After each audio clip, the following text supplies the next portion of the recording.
चलो बेटा स्टार्ट करते हैं हम लोग। लास्ट क्लास में जो मैंने बताया था डायरेक्टिंग, एक बार मैं उसको वापस से रिवाइज करा के आपको शुरू से बता रहा हूँ। पैटर्न क्या रखते हैं इसको पढ़ने का, जो एग्जाम में मेनली आता है उन टॉपिक्स को पहले पढ़ेंगे, फिर जो छोटे मोटे टॉपिक्स है उस पर बाद में आएंगे। देखो डायरेक्टिंग क्या है, अगर इसका बेसिक मतलब बताऊं तो आपको पहले तो ये समझना होगा, ये फंक्शन ऑफ मैनेजमेंट है। मैनेजमेंट का यार एक फंक्शन है ना। क्या होता है, इसके पहले तीन फंक्शन और आते हैं। इसके पहले प्लानिंग आता है। प्लानिंग में सिर्फ आपने काम करने की सोची है। दूसरा ऑर्गेनाइजिंग आता है, जरा आपने क्या किया है, पूरे काम को ऑर्गेनाइज किया है, मतलब वर्क को अपने अरेंज किया है। फिर तीसरा इसके जो आता है स्टाफिंग आता है। स्टाफिंग में आपने क्या किया है, लोगों का अपॉइंट किया है, अपॉइंटमेंट किया है। अब जब आपने थिंक कर दिया, थॉट कर दिया, काम क्या है, आपने वर्क को अरेंज कर दिया, आपने लोगों को अपॉइंट भी कर दिया, तो अब आपको नेक्स्ट थिंग जो करनी है वो एक्चुअल में वर्क करना स्टार्ट करना होता है। इसे ही डायरेक्टिंग बोलते हैं। डायरेक्टिंग वो फंक्शन है जिसको आप एक्शन फंक्शन भी बोल सकते हो, जहां पे वर्क एक्चुअल में स्टार्ट होता है। ठीक है। आपने जैसे मैनेजमेंट की एक डेफिनेशन देखी है, देखो मैनेजमेंट की डेफिनेशन आपने क्या पढ़ी है मैं आपको बता रहा हूं। ठीक, आपने मैनेजमेंट की एक डेफिनेशन पढ़ी है, art of getting things done. लोगों से काम करवाने की कला जो है वो मैनेजमेंट है, पर यहाँ सवाल ये है ना, हाउ, कैसे। तो इसका जवाब जो है बेटा वो डायरेक्टिंग है। आपको याद रखना है, directing gets the work done. आप कितना भी सोच लो, जब तक एक्शन नहीं होगी तब तक काम नहीं होगा। तो डायरेक्टिंग वो फंक्शन है जो काम करवा के देता है। देखो सारी बात रिपीट कर रहा हूं, डायरेक्टिंग मैनेजमेंट का एक फंक्शन है जो प्लानिंग, ऑर्गेनाइजिंग और स्टाफिंग के बाद आता है। प्लानिंग में सोचे हम क्या काम करना है, ऑर्गेनाइजिंग में हमने क्या किया, वर्क को प्रॉपरली अरेंज किया, स्टाफिंग में लोगों को रखा, अब एक्शन करनी है, मतलब एक्चुअल में वर्क करना है। हम मैनेजमेंट की डेफिनेशन क्या पढ़ते हैं, art of getting things done, लोगों काम कराने की कला या वर्क करवा देना। लेकिन कैसे, तो जिस फंक्शन में एक्चुअल में ये होता है ना उसको डायरेक्टिंग बोलते हैं। यहां पर वर्क खत्म। ठीक। अब वर्क कराने के दो तरीके हैं। एक तो ये है कि आप स्टिक अप्रोच पे जाओ। बहुत ध्यान से मेरी बातों को सुनना, आपको एक बार में कंसेप्ट क्लियर हो जाएगा। स्टिक अप्रोच का मतलब ये होता है कि आप सब लोगों को स्लेव समझो, अपने आप को सुपीरियर समझो, और आप जो बोलोगे, आप जो ऑर्डर दोगे, सामने वाले लोग वो करके देंगे। ठीक है।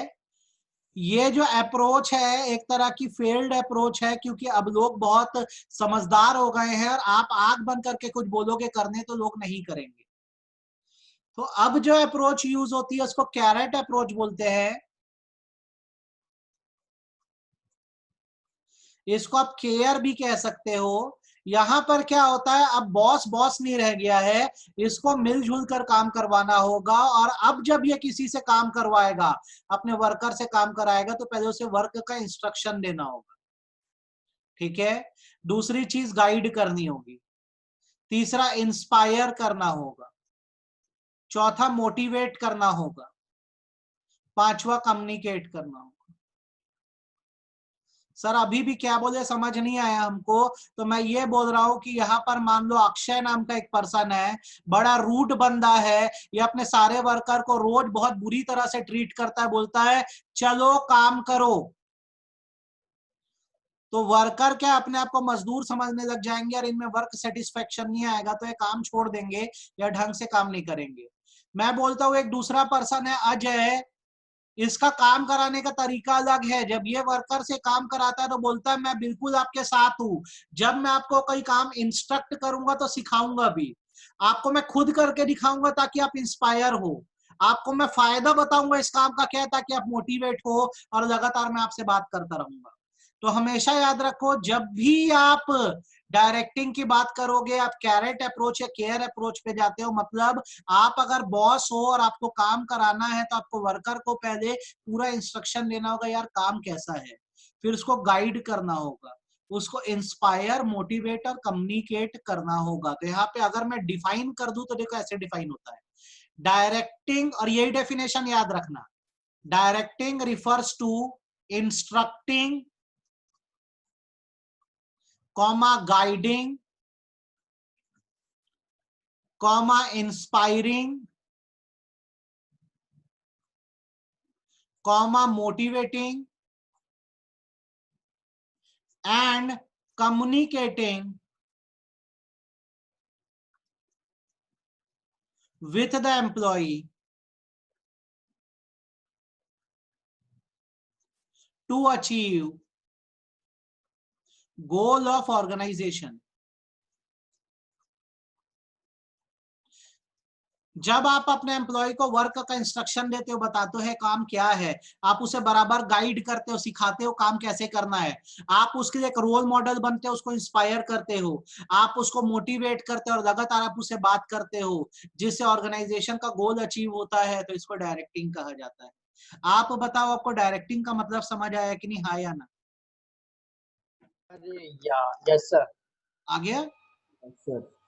चलो, तो ये बहुत परफेक्टली ध्यान रखना। तो बताओ आपके लिए अभी इसमें से डायरेक्टिंग अप्रोच कौन सी है? एक अप्रोच ये है कि एक सर है XYZ सर नाम के, इन्होंने बच्चों को कुछ पढ़ाया नहीं और बच्चों को बोल दिया जाओ टेस्ट दो, गिव द टेस्ट। और दूसरे सर है ABC सर, ये बच्चों को बोलते हैं टेस्ट के पहले मैं तुम लोग को गाइड कर दूंगा, टेस्ट को पेपर कैसे बनाना है, टेस्ट के खुद पेपर बना के एक बार दिखाएंगे, मतलब आपको इंस्पायर भी करेंगे, आपको टेस्ट के लिए मोटिवेट भी करेंगे और आपको रिजल्ट भी शो करेंगे, आपके कम्युनिकेट भी करेंगे। तो बेटर सर कौन से हैं? ABC सर ज्यादा बेटर है कि XYZ सर ज्यादा बेटर है? कौन से सर ज्यादा बेटर है? ABC sir. ABC सर, है ना? तो आपको ये बात बहुत अच्छे से ध्यान रखनी है बेटा कि जब आप काम करवाते हो तो लोगों को आपको क्या करना है? इंस्ट्रक्ट करना है, गाइड करना है, इंस्पायर करना है, मोटिवेट करना है, कम्युनिकेट करना है। तो अगर मैं इन सारी टर्मिनोलॉजीज को मिलाऊं तो आपको ये याद रखना है और ध्यान रखना है कि जो डायरेक्टिंग है, मतलब जब लोगों से काम करवाना है, तो उसके 4 मेन एलिमेंट होते हैं। सबसे पहले एलिमेंट जो कहलाता है वो कहलाता है सुपरविजन, दूसरा एलिमेंट कहलाता है मोटिवेशन, तीसरा एलिमेंट कहलाता है लीडरशिप और चौथा एलिमेंट कहलाता है आपका कम्युनिकेशन। कम्युनिकेशन, आप जब ये 4 एलिमेंट कंप्लीट करोगे तो आपका ये चैप्टर खत्म होगा। देखो चैप्टर में बहुत सारे क्या है इंपॉर्टेंस भी दिए, लेकिन मैं सच बताऊं एग्जाम में नहीं पूछता है। जो मेन कंसेप्ट है जो एग्जाम में पूछता है, पहले उसको कंप्लीट करेंगे, फिर इंपॉर्टेंस, कैरेक्टरिस्टिक, ये सब सेकेंडरी बातें हैं। तो लेट अस स्टार्ट, हम एक एक कंसेप्ट को पकड़ते हैं, अच्छे से करते हैं। पहले तो दिमाग में बिठाओ 4 एलिमेंट है, 4 हिस्से में डायरेक्टिंग बटा है, सुपरविजन, मोटिवेशन, लीडरशिप, कम्युनिकेशन, 4 हिस्से करने हैं अपने को। ठीक है, ये 4 हिस्से करोगे तो जाकर आपका क्या खत्म होगा? आपका डायरेक्टिंग चैप्टर खत्म होगा। तो लेट अस स्टार्ट, हम सबसे पहले आते हैं सुपरविजन के कंसेप्ट पर। बहुत ध्यान से सुनना, अच्छे से समझना। सुपरविजन में सुपर का मतलब होता है ओवर एंड अबव, और विजन का मतलब होता है मॉनिटरिंग। ठीक है, अब सुपरविजन का मतलब अगर मैं बताऊं तो सुपरविजन का मतलब होता है refers to monitoring the work of the employee, monitoring the work of the employee, अपने एम्प्लॉय के वर्क को चेक करना, देखते रहना। एम्प्लॉय के साथ साथ मैं सबऑर्डिनेट भी लिख दे रहा हूं, हमसे जो नीचे आते हैं उनके काम को देखना सुपरविजन कहलाता है। ठीक, जैसे एग्जांपल के तौर पे लेते हैं, एक पर्सन है एक्स, इसने क्या किया? वर्क अलॉट कर दिया, वर्क दे दिया लोगों को, और उसके बाद ये क्या कर रहा है? ध्यान तक नहीं दिया लोग कैसा काम कर रहे हैं। तो टास्क जो है वो आप बताओ सक्सेस होगा कि फेल होगा? दूसरा एग्जांपल मिस्टर वाई है, इसने वर्क अलॉट किया और वर्क अलॉट करने के बाद ये लगातार देखता रहता है कि काम हो रहा है कि नहीं हो रहा है। तो टास्क बताओ सक्सेस होगा कि फेल होगा? अब बताओ किसका टास्क सक्सेस होगा, किसका टास्क फेल होगा? फटाफट बोलो, बोलो। वाई का टास्क सक्सेस। वाई का सर टास्क आर का फेल होगा। सक्सेस होगा। एक्स का फेल हो जाएगा क्योंकि एक्स ध्यान नहीं दे रहा है। अब जैसे आप यही समझ लो ना, क्लास में टीचर है पेपर दे के क्लास से निकल जाए, बर्बादी हो जाएगी यार, सब एक दूसरे का पेपर देख लेंगे। और क्लास में टीचर घूमता रहे तो चीटिंग कम होगी। सही बात है गलत बात यस सर। है ना? तो ये वही फंडा है यार, आपको ये समझना होगा कि सुपरविजन एक ऐसी एक्टिविटी होती है जहां मॉनिटर किया जाता है कि काम ढंग से हो रहा है कि नहीं हो रहा है। ठीक है, तो आप पहले तो इसकी मीनिंग समझ लो। Monitoring the work of the employee या सबऑर्डिनेट को सुपरविजन बोलते हैं। जो पर्सन सुपरविजन करता है उसको हम सुपरवाइजर बोलते हैं। और ये जो सुपरवाइजर होता है, याद रखना, ये लोअर लेवल मैनेजमेंट में आता है। पहले तो इस बात पे फोकस कर दो, सुपरविजन का काम सुपरवाइजर करेगा और ये लोअर लेवल मैनेजमेंट पे आता है। ठीक है, नेक्स्ट थिंग आपको जो पता होना चाहिए वो ये है कि सुपरवाइजर का रोल क्या है। ये आपको 4 मार्क्स में आ सकता है, रोल ऑफ सुपरवाइजर। अभी अगर आपका नया एडिशन है पूनम गांधी का तो ये कंसेप्ट हटा दिया है, लेकिन अब पढ़ के जाना। सिंपल सा रोल बता रहा हूं, linking pin between management and worker.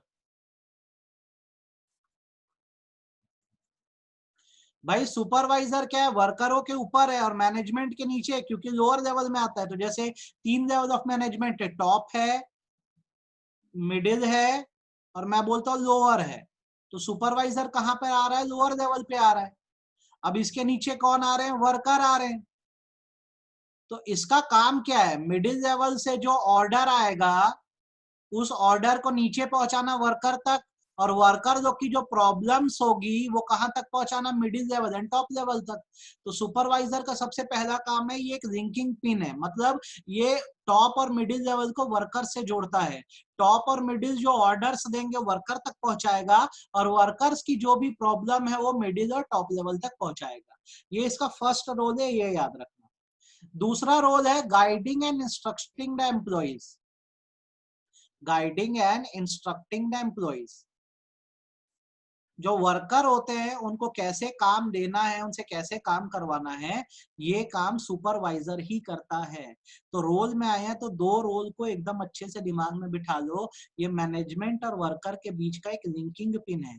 ठीक है सर, इसका एक्सप्लेनेशन कहाँ पे मिलेगा?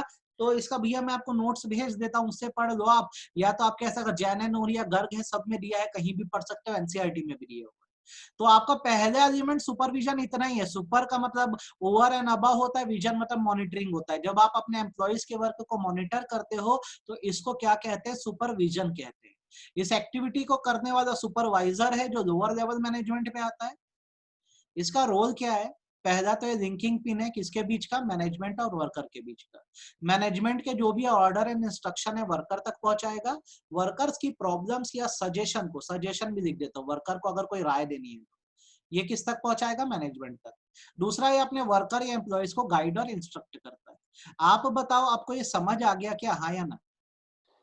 Yes sir. Yes sir. Perfectly. Yes sir. Yes sir. तो मैं नेक्स्ट यस सर। क्वेश्चन बता रहा हूँ, इससे एग्जाम की प्रोबेबिलिटी बता रहा हूँ, समझ लो। इससे आज तक जितनी बार भी बोर्ड हुआ है, ऑड इवन में आता है, एक बार आता है एक बार नहीं आता, हर साल का ये चलता है। और इससे क्वेश्चन 4 नंबर का आता है आपको सुपरविजन के टॉपिक से। एक साल आया, फिर एक साल नहीं आया, फिर एक साल आया, ऐसे आता है। और एक ही क्वेश्चन अक्सर आता है, रोल ऑफ सुपरवाइजर क्या है। ठीक है, ये क्वेश्चन आता है। या तो आपको 1 नंबर का क्वेश्चन दे देता है कि सुपरवाइजर किस लेवल का है, तो आपको पता है किस लेवल का है, लोअर लेवल। तो आपको ये याद रखना। 1 मार्क का आएगा क्वेश्चन या 4 मार्क का, यही आता है क्वेश्चन। इसके आगे आज तक अपना सीबीएसई बोर्ड बढ़ा नहीं है। क्लियर है मेरी बात? Yes sir. अब देखो, दूसरा एलिमेंट बता रहा हूं, इससे सबसे ज्यादा बोर्ड में क्वेश्चन आता है, और इस एलिमेंट को एकदम दिमाग में आप बिठा लो।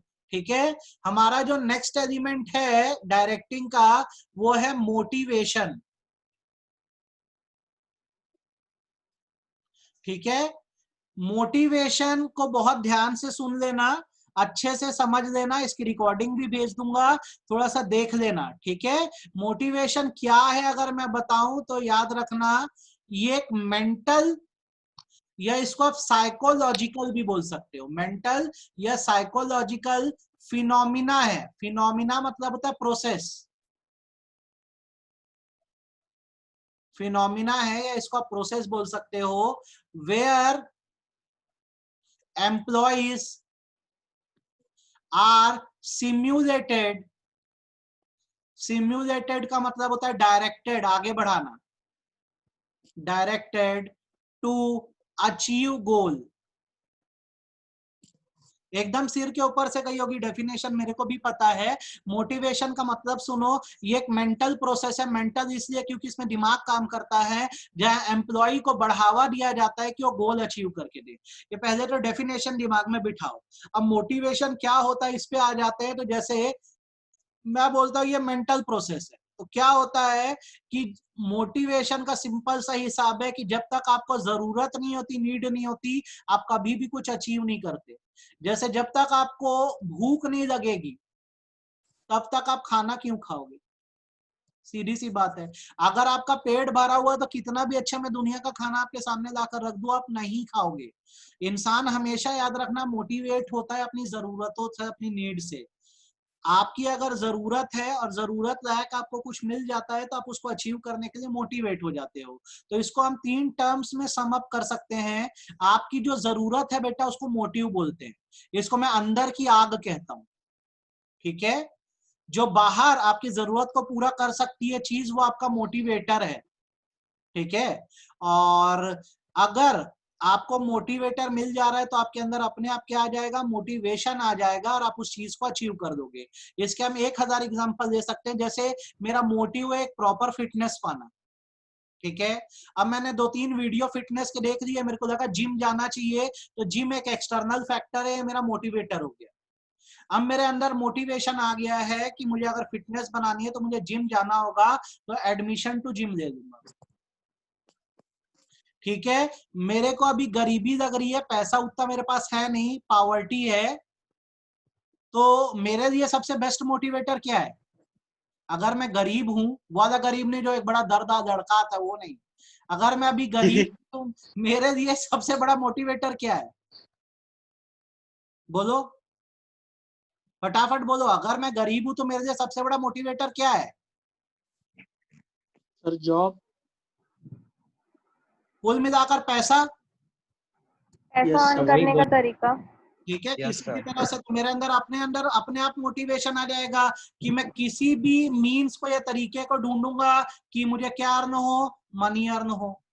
अगर मेरे अंदर भूख है, मतलब मुझे भूख लग रही है, तो यार मेरा मोटिवेटर खाना होगा। रोड से गुजर रहा हूँ, मोमोज दिख गए, तो मैं क्या करूंगा, एक्शन लूंगा, ईट करूंगा। तो 3 टर्म में सम अप कर सकते हो पूरे मोटिवेशन को। पहला टर्म आपका क्या होता है? पहला टर्म होता है मोटिव। ये क्या होती है? आपकी इनर फीलिंग होती है, ये आपकी इनर फीलिंग होती है। दूसरा टर्म होता है मोटिवेटर, ये आपका एक्सटर्नल फैक्टर होता है। और उससे आपको जो मेंटल एक फील आता है कि आपको ये चीज अचीव करनी है, उसको मोटिवेशन बोलते हैं। पहले बताओ ये 3 टर्म समझ आए कि नहीं, हाँ या ना? Yes sir. यस और सर आ गए।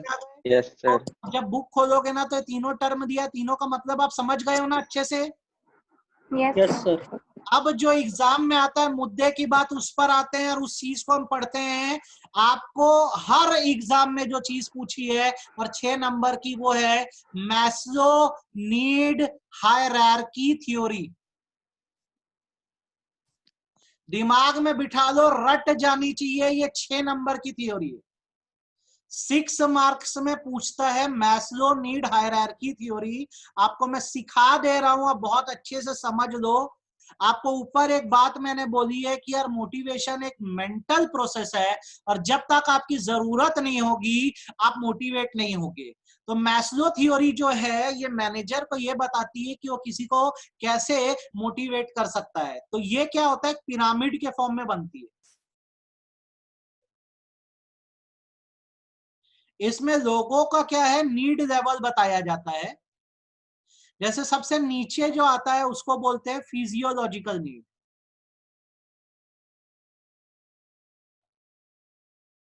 इसके ऊपर जो आता है उसे बोलते हैं सिक्योरिटी नीड। और ये level by level, stage by stage बढ़ता है ना, आप डायरेक्ट ऊपर नहीं उछल सकते। फिर आता है सोशल नीड। फिर आता है एस्टीम नीड, फिर आता है सेल्फ एक्चुअलाइजेशन। देख लो, बेस नीचे से पढ़ा जाता है कभी भी। सबसे पहली नीड है फिजियोलॉजिकल, फिर गए तो सिक्योरिटी, फिर सोशल, फिर एस्टीम, फिर सेल्फ एक्चुअलाइजेशन। आपको जब बोर्ड में आए ना तो ये पिरामिड जरूर बना के आना। अब यहाँ पर करना क्या है ये समझो कि अगर मैं बोलता हूं जमशेद जो है, जमशेद सर जो है वो एक ऑर्गेनाइजेशन का मैनेजर है और उसको बोला गया है कि गो एंड मोटिवेट पीपल, लोगों को मोटिवेट करो। तो बेस्ट ये है कि वो मैस्लो की थ्योरी के हिसाब से मोटिवेट करें, क्योंकि देश की आबादी तो 150 करोड़ है, सबकी अपनी अपनी जरूरत है। तो कैसे मोटिवेट करूं? तो मैं क्या करूंगा, सबकी नीड्स को देखूंगा, जो जिस नीड लेवल पे है मैं उसको उस हिसाब से मोटिवेट करूंगा। तो इसके लिए नीड क्या है? सबसे पहले जैसे फिजियोलॉजिकल नीड है, ये ऐसी नीड है जहां इंसान की जरूरत फूड, क्लोथ एंड शेल्टर है।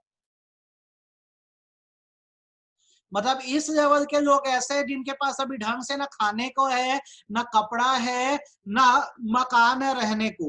तो इनको मोटिवेट करने के लिए आप बताओ मेरे को क्या करना चाहिए? इनको मोटिवेट करने के लिए क्या करूं? मतलब ये सबसे गरीब कैटेगरी है ना, इनके पास खाना है, ना कपड़ा है, ना मकान है, इनको कैसे मोटिवेट करूं? सर खाना, कपड़ा और छत देकर। अच्छा, अब मैं ये बोलता हूँ इन लोग को कि बेटा पैसा तो ऐसी हाथों का मैल है, it's poverty is the state of mind, ये सब भ्रम है। तो ये लोग मानेंगे क्या मेरी बात को? No sir. पीट देंगे मेरे को, भाई हम लोग गरीब है, हम लोग से पूछ क्या हालत है। तो अगर ऐसे लोग को मेरे को मोटिवेट करना है तो इनको मेरे को क्या करना होगा? बराबर फूड, क्लोथिंग एंड शेल्टर देना होगा। इसके लिए बेस्ट थिंग मैं ये कर सकता हूँ, इन लोग को नौकरी दे सकता हूँ। या नौकरी कर दो, छोटी मोटी बड़ी जैसे भी है, ताकि तुम्हारी ये जरूरत पूरी हो जाए, फूड, क्लोथ और शेल्टर। तो इस लेवल पे जो लोग आते हैं, याद रखना वो हैं जिनको अभी पेट भर के खाना नहीं मिला है, पहनने को ढंग के कपड़े नहीं है, मकान नहीं है। तो इनसे आप दुनियादारी की बड़ी बड़ी बातें नहीं कर सकते कि जीवन कुछ और है, माया है, ऐसा वैसा भगा देगा आपको। उसको मुद्दे के बाद पैसा दो, खाना, कपड़ा, मकान दो, तो आपकी बात सुनेगा। मेरी बात क्लियर है? Yes sir. अच्छा, मैं ये बात अंबानी को बोलूं क्या जाके कि भाई खाना, कपड़ा, मकान दे दे, सुन देगा? No sir. भाई उसका ये सब पूरा है। तो आपको इंसान की जरूरत को देखना है। फिजियोलॉजिकल बोलता है ना कपड़ा है, ना रोटी है, ना मकान है, तो पहले वो दे दो। अब जैसे बंदे को ये मिल गया तो दूसरा अब उसको चाहिए सिक्योरिटी। सिक्योरिटी अब बोल सकते हैं एक तरह से जॉब सिक्योरिटी। आधी दुनिया आज भी इसी में अटकी हुई है, खासकर मिडिल क्लास पर्सन। उसको हमेशा डर होता है, आज तो मेरे पास खाने को है, मेरे पास कपड़ा है, मकान है, कल को क्या पता हो या ना हो। अक्सर जो बिजनेस क्लास के लोग होते हैं इस चीज में डरे रहते हैं। सही बोल रहा हूँ, गलत बोल रहा हूँ? Yes sir. तो बेसिकली अब आप देखो कि अगर किसी का रोटी, कपड़ा, मकान है तो सिक्योर है कि नहीं है। अगर नहीं है तो आपको उसको अगर मोटिवेट करना है तो आपको उसको सिक्योरिटी नीड देनी होगी। मतलब ऐसी नौकरी देनी होगी जो सिक्योर हो, मतलब उसके मन में संतुष्टि हो कि उसको बहुत समय तक नहीं निकाला जाएगा। Getting my point? आपको दो लेवल समझ आए कि नहीं है? Yes sir. जो सबसे नीचे लेवल था इसमें तो आदमी बहुत ही गरीब था यार, उसको रोटी, कपड़ा, मकान देके मोटिवेट करे। अब दूसरा लेवल है, रोटी, कपड़ा, मकान मिल गया, बोलता है भैया आज मिल रहा है, कल नहीं मिल रहा है, तो क्या करे? तो उसको अपन सिक्योर कर दिए, उसकी जॉब सिक्योरिटी कर दिए। अब रोटी, कपड़ा, मकान भी है, जॉब भी सिक्योर है ना, तो अब उसके मन में फूल खिलने लगेंगे। अब वो अपना क्या करेगा? एफबी अकाउंट खोलेगा, इंस्टाग्राम खोलेगा। अब उसको चाहिए प्यार। क्या चाहिए? प्यार।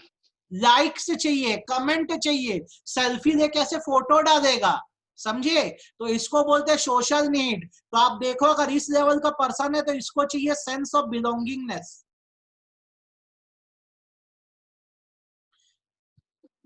आप बंदे को देख के मोटिवेट करने जा रहे हो, एकदम भिखारी टाइप दिखे तो आप समझ लो कौन सी नीड पे? फिजियोलॉजिकल। अगर परेशान दिखे, नौकरी वोकरी नहीं है, तो कौन सी नीड पे? सिक्योरिटी। और प्यार का भूखा है तो कौन सी नीड पे? Social need. तो सोशल नीड पे है। तो इससे समझ दो कि बंदे के पास भैया सिक्योरिटी है, अब उसको सिर्फ क्या चाहिए? बिलोंगिंगनेस चाहिए, लोगों से एक्सेप्टेंस चाहिए। तो अगर ऐसा पर्सन है तो उसको मोटिवेट करने के लिए प्यार दो। प्यार दो मतलब उसको बिलोंगिंगनेस दिखाओ, उससे टच दिखाओ, तो आपके लिए कोई भी काम करने को तैयार हो जाएगा। आप मैनेजर, आपको काम निकलवाना आना चाहिए, आप लोगों का लेवल देख के उनको मोटिवेट करो। जो एकदम ही भूखा नंगा है उसकी फिजियोलॉजिकल नीड पूरी करो, जिसको सिक्योरिटी चाहिए लाइफ में उसकी सिक्योरिटी नीड पूरी करो, जो आपको लग रहा है सिक्योर है पर प्यार का भूखा है तो उसको क्या दो, बिलोंगिंगनेस दो, उसको एक्सेप्टेंस दो। कितना क्लियर है सर पूरा। तो अभी आप लोग कौन से लेवल पे हो? Sir physiological. क्या बात कर रहा है यार, ऐसा भी नहीं है यार, आप लोग अभी सोशल पे हो। घर में तो सब सिक्योर है ना, तो आप तो पैदा ही हुए हो, इतने अच्छे स्कूल में पढ़ रहे हो, सब कुछ है। आपको अभी क्या चाहिए? फिलहाल प्यार चाहिए। क्या चाहिए?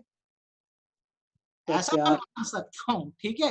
अब क्या होता है, जैसे लोगों को बहुत ज्यादा जब बिलोंगिंगनेस मिल जाती है ना, बहुत प्यार मिल जाता है, तो उसके बाद क्या आता है, लोगों के अंदर आ जाता है एक सेंस ऑफ प्राउड कि यार प्यार तो बहुत मिल रहा है, अब भाई को चाहिए इज्जत। क्या चाहिए? इज्जत। तो क्या देखना, जो होर्डिंग वोर्डिंग लगी रहती है ना, लोग खुद ही लगवाते हैं, अरुण वोरा जी को हार्दिक बधाई जन्मदिन की, भूपेश बघेल को बधाई, और अपनी अपनी फोटो लगाते हैं। देखियो कैसा। Yes sir. तो ये होती है रिस्पेक्ट की नीड। जब जिसको बहुत प्यार मिल जाता है ना, उसका पेट भर जाता है, बोलता है अब लोग मेरी इज्जत करें। क्या करें? इज्जत। तो ऐसे बंदे को मोटिवेट करना है तो क्या दे दो? रिस्पेक्ट। इज्जत दे दो। तो इज्जत दे दो तो भारी मोटिवेट हो जाएगा, अरे बाप रे क्या रिस्पेक्ट कर रहे हैं मेरी, तेरे लिए मैं कुछ भी कर दूंगा। आपको यूजफुल लग रही है लाइफ में थ्योरी, काम की है कि नहीं है ये बताओ। Yes sir. 6 नंबर है भैया, ये पिरामिड बना के आना और नीचे दो दो लाइन में सबका एक्सप्लेनेशन लिखना। फिजियोलॉजिकल को नंबर 1 बनाना, security number 2, social number 3, esteem number 4। अब बहुत इज्जत भी मिल गई, तो अब 5वां होगा सेल्फ रियलाइजेशन, मतलब आप फुल्ली मोटिवेटेड हो गए हो। अब आप सर्च समथिंग न्यू करोगे, कुछ नया ढूंढोगे। अब इसमें आपका मन भर गया। तो ऐसे लेवल पे तो बहुत कम लोग पहुंच पाए, गॉड लेवल है यार, इस पे तो बहुत कम लोग पहुंच पाए। आज भी लोग सिर्फ ये नीचे के 4 लेवल पे भटक रहे हैं। सही बात है गलत बात? सर सही बात। ये बताओ तो ये किस लेवल पे अभी?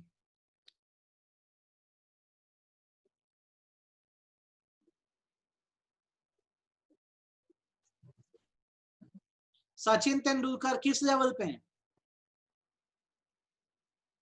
ये बताओ इनकी फिजियोलॉजिकल नीड पूरी हो गई है क्या?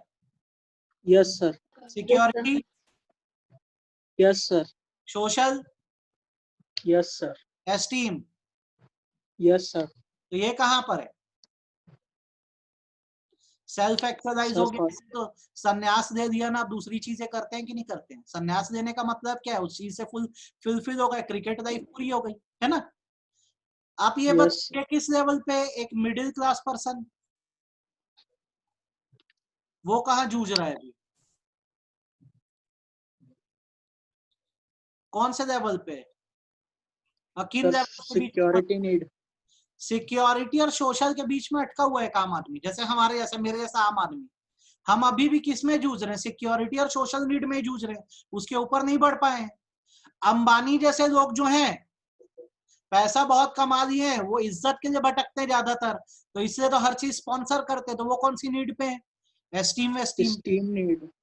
तो आपको ये बात समझनी होगी कि इंसान का ये लेवल है। तो जब आप किसी आदमी से बात करते हो तो आप उसकी नीड को देखकर उसको मोटिवेट करो। अच्छा एक बात बताओ, एक पर्सन जो है एफबी क्रेजी है, फेसबुक का क्रेजी है, तो वो किस नीड लेवल का बंदा है? Sir social need. अच्छा ये बताओ, एक पर्सन जो है वो बेगर है, वो किस नीड पे आ रहा है? Sir physiological need. ठीक है। एक पर्सन जो है वो थोड़ा सा परेशान है, उसके पास नौकरी वोकरी अभी है नहीं, नौकरी छिन छिन जाती है, और कोविड में वो बड़ा और दिक्कत में, तो उसको कौन सी नीड की अभी जरूरत है? Sir security need. तो आपको एकदम दिमाग में बैठ गया कि नहीं बैठ गया ये बताओ। Yes sir. Let us repeat. Maslow theory क्या है? मैस्लो बंदे का नाम है, नीड हायरार्की मतलब लेवल होता है, ये मोटिवेशन की थ्योरी है। तो इसमें इनके 5 लेवल अपने को पढ़ने हैं। सबसे पहला फिजियोलॉजिकल, फिर सिक्योरिटी, फिर सोशल, फिर एस्टीम, फिर सेल्फ एक्चुअलाइजेशन। इसमें आपको बिल्कुल डाउट तो नहीं आया ना? No sir. एकदम परफेक्टली क्लियर हुआ कि नहीं हुआ? Yes sir. नेक्स्ट क्लास में क्या करना है सुन लो। आज की क्लास हो गई, अब कल तो मैं इकोनॉमिक्स पढ़ाऊंगा, परसों मैं आपको क्या पढ़ाऊंगा, लोगों को मोटिवेट कैसे किया जाता है, how to motivate people, how to motivate people. ये परसों की क्लास में हम लोग पढ़ने वाले हैं, लोगों को किस प्रकार से आप क्या कर सकते हो, मोटिवेट कर सकते हो। ठीक है, ये हम लोग कब पढ़ेंगे, नेक्स्ट क्लास में पढ़ेंगे बेटा, ये ध्यान रखना। ठीक है, क्या आपको ये कोई दिक्कत इसमें? No sir. ठीक है, तो आज का लेक्चर इतना ही है, नेक्स्ट क्लास में मिलते हैं, bye bye. Bye sir. Bye बेटा।